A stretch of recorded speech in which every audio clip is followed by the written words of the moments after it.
What's going on, everybody? It's Zach Michael here. Today we're going to be breaking down a very important skill all producers need to know, which is file organization. I'm going to be cooking up a beat as I talk about this, and although you might be saying file organization, like that's not interesting, that's not producing, but it's a really crucial skill.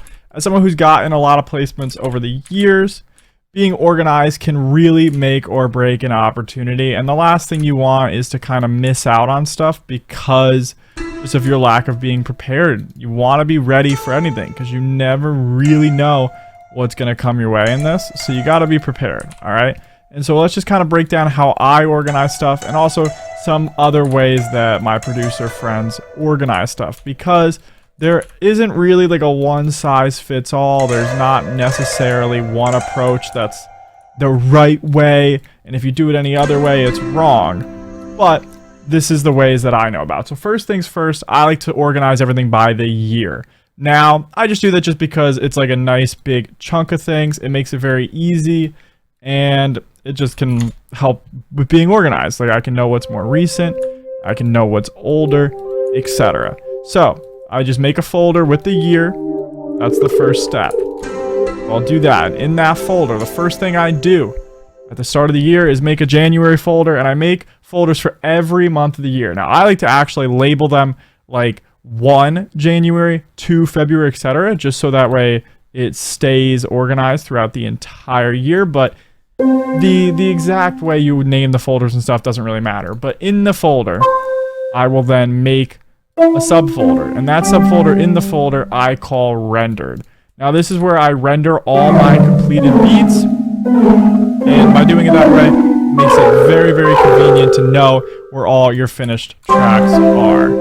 Within that rendered folder, you can either just render out like your MP3s and etc., or you can create subfolders in there and do the stems. It really depends how you want to go about stuff. I know a lot of producers who render out stems to every track they make. I know a lot of people who maybe don't have the luxury of that much storage on their computer who will only render out the stems like if an artist asks them for them. In that case, obviously you don't have to have them all rendered, but it can definitely help in the rare chance that your FLP or whatever your DAW you're producing in has some issues with maybe EST or something along those lines, because there's nothing worse than someone asking for stems and your program bugging out.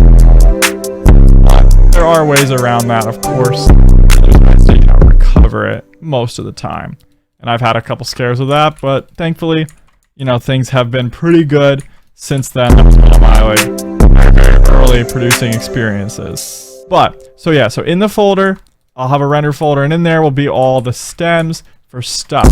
Now, when you're naming your beats, you want to try to make sure that you have your handle, like your social media, your name in there. You want to make sure you have the BPM and, if possible, the key. By putting that stuff, it makes it way easier for the artist and also way easier for you. A lot of times what will happen is you might have an A&R or someone hit you up and say, hey, I'm looking for stuff in between this tempo or this key for so-and-so. If you don't have that information ready, it's going to take a real long time to kind of process the actual beat pack and get it back to them. And the secret to a lot of this stuff is you want to try to be quick when it comes to placements. If you're able to, the quicker you are, the better chance you have to land and stuff.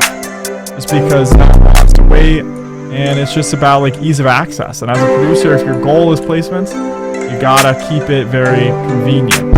Another thing I've seen a lot of people do is organize their beats by the sound or genre. Now, I personally do this myself because I make so many beats that it would be hard for me to listen to every single beat when I'm going through a pack for a certain artist. Like, let's say the artist only wants guitars. Well, I don't want to play through hundreds of my tracks that are not guitar based. So I have a folder which would have my guitar beats, or that'll have my R&B beats, or my pop beats, or my rock stuff, or whatever genre it is that I make. And by doing it that way, it just really makes it a lot easier to go through and create beat packs. Now, obviously, I still listen to the beats I'm sending, and I'm curating to that artist's taste and sound. Like, just because I have a guitar folder, if they ask for acoustic guitars, I'm probably not going to send electric guitars. You know what I mean? But regardless is the concept. Organizing by genre or having some way to identify what each beat sounds like without having to open it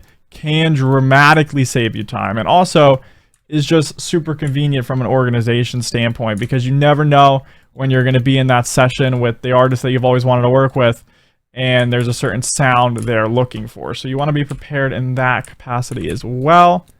And it's just like, that's a really, really helpful thing to do, is kind of have all the different genres organized, try to have your stems, and try to have the stuff labeled as best as possible, just because it really, really helps. I mean, I've seen situations where in the studio or in a session over Zoom or whatever, you're trying to get the beat from the producer, and the producer has the FLP, or the project quality is totally different than the finished beat.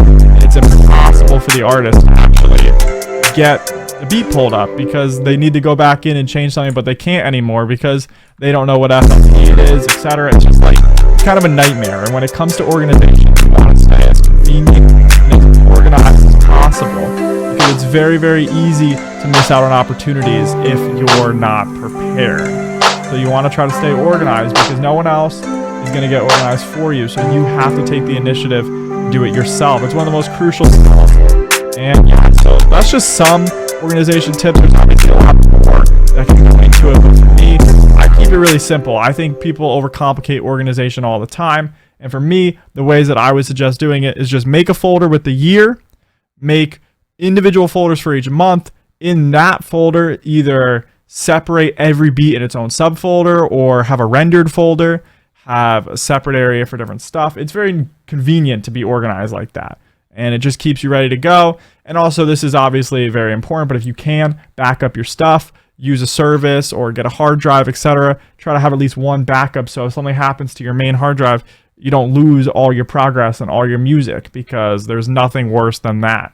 But if you guys enjoy some of my tips, and if anybody has any other ways that they organize their stuff, obviously feel free to let everyone know, because there definitely is a lot of different approaches, and people do like organize things differently, but really it's about finding a system that works for you. And for me, it's about trying to find one that's really convenient and simple, because I don't want to spend a ton of time away from making music to stay organized. So I need something that's very simple.